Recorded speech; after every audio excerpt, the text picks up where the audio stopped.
A story of betrayal and consequences.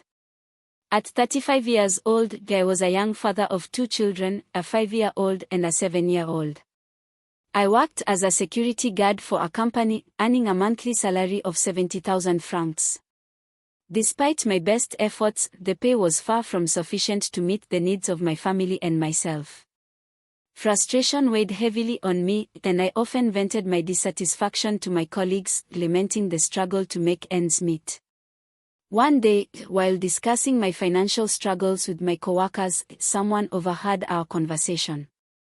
That individual went directly to our boss and reported that I was unhappy with my pay and eager to earn more money.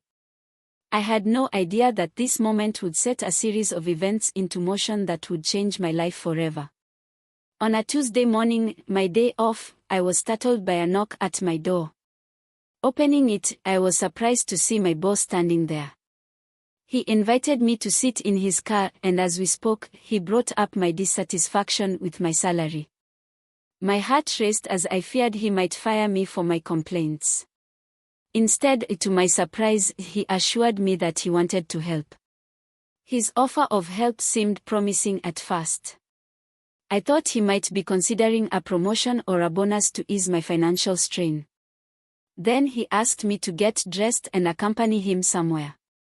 I hesitated but complied, curious and slightly uneasy about what he had in mind. We drove to a snack bar, but instead of entering the main area, he led me down a narrow corridor that ended at a red door. Beyond that door was a small, dimly lit room where 15 men in suits were gathered.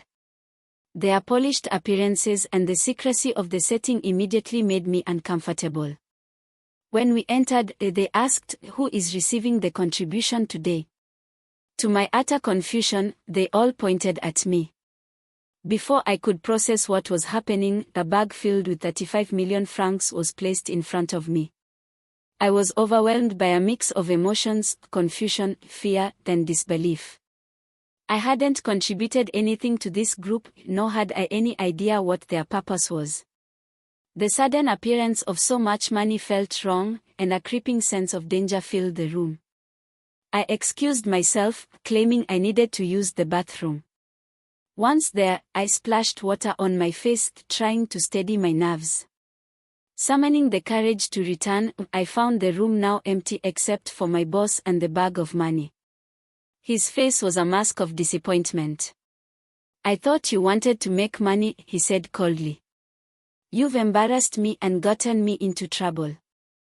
Without another word, he dropped me off at my home. I was shaken, unsure of what had just transpired.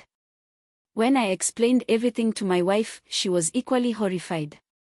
We both knew something sinister was at play.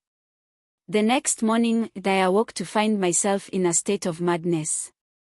My wife tried to help, but I could barely comprehend reality. Meanwhile, tragedy struck my workplace.